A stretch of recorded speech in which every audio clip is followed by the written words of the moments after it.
పెద్దపల్లి జిల్లా కేంద్రంలో గణేష్ నిమజ్జన ఉత్సవాలను అంగరంగ వైభవంగా జరుపుకుంటున్నారు. గణపతి నవరాత్రుల సందర్భంగా పట్టణంలోని సుమారు 119 గణపతి ప్రతిమలను నెలకొల్పారు. మండపాలను రంగురంగుల లైట్లతో సుందరంగా అలంకరించారు. 9 రోజులు విఘ్నేశ్వరుని భక్తులు భక్తి శ్రద్ధలతో ప్రత్యేక పూజలు చేసి నవరాత్రులు పూర్తి చేసుకుని పార్వతీ పుత్రుడు గంగమ్మ ఒడికి చేరాడు.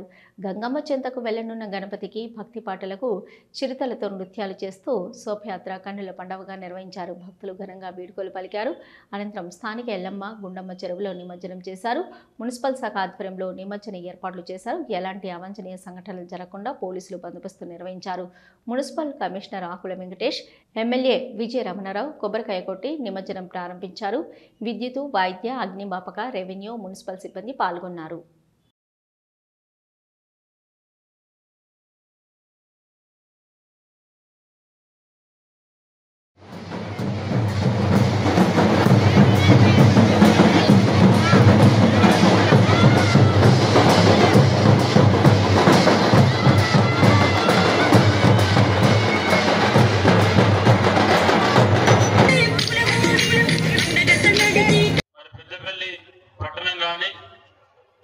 అదే విధంగా చిన్న పెద్ద వినాయకులు అన్ని కలిసి దాదాపు 200 వరకు ఉంటాయని చెప్పి మరి పోలీసు వాళ్ళు చెప్తా ఉన్నారు. మరి దానికి సంబంధించి స్థానిక మున్సిపల్ కమిషనర్ వెంకటేష్ గారు కానీ అదే విధంగా ఈ కార్యక్రమంలో ఎందుకంటే ఇవాళ ఇక్కడ అన్ని ఏర్పాట్లు చేశాం.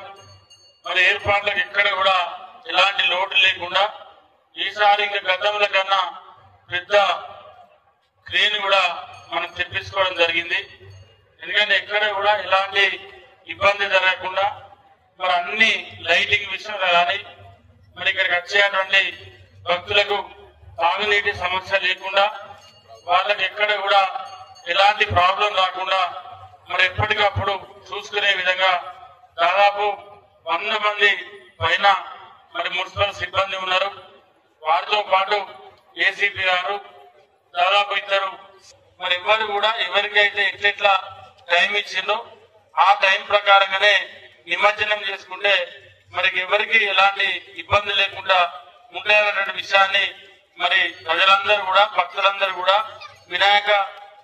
వినాయక ఎవరైతే మండపాలలో మరి గత 9 రోజులు సార్ యొక్క ఆలోచన మేరకు ఆచరణ మేరకు ఆదేశాల మేరకు మనము పెద్దపల్లి పట్టణంలో 4 చోట్ల ఎలాంటి ఇబ్బందులు లేకుండా ప్రజలకు గాని వచ్చే గణనాథులకు గాని ఇక్కడికి వచ్చే భక్తులకు కూడా ఎలాంటి ఇబ్బందులు లేకుండా అన్ని రకాల లైటింగ్ గాని అదేవిధంగా రోడ్లు గాని అన్ని సౌకర్యాలు ఏర్పాటు చేయడం జరిగింది సార్. మరి ఈ కార్యక్రమంలో మాకు ముందుండి ప్రతి ఒక్క స్టెప్ లో మాకు సహకరిస్తున్నటువంటి పోలీస్ డిపార్ట్మెంట్ ఏసీపీ గారికి, సిఐ గారికి, ఎస్ఐ గారికి, అదేవిధంగా ఎలక్ట్రిసిటీ డిపార్ట్మెంట్ ఎస్సీ గారికి, అదేవిధంగా ఫిషరీస్ వాళ్లకు, అదేవిధంగా మిగతా రెవెన్యూ కావచ్చు, ఇతరత్ర డిపార్ట్మెంట్లు కావచ్చు, అందరూ కూడా అదేవిధంగా ఫైర్ డిపార్ట్మెంట్ వాళ్ళు సార్, మెడికల్ డిపార్ట్మెంట్ వాళ్ళందరూ కూడా ప్రత్యేకంగా ప్రింట్ అండ్ ఎలక్ట్రానిక్ మీడియా మిత్రులందరూ కూడా ప్రజల్లో అవగాహన కల్పించి మనం ఈ రోజు నిమజ్జనము అందరం ఒకే రోజు భక్తి పరవశంతో మత సామరస్యం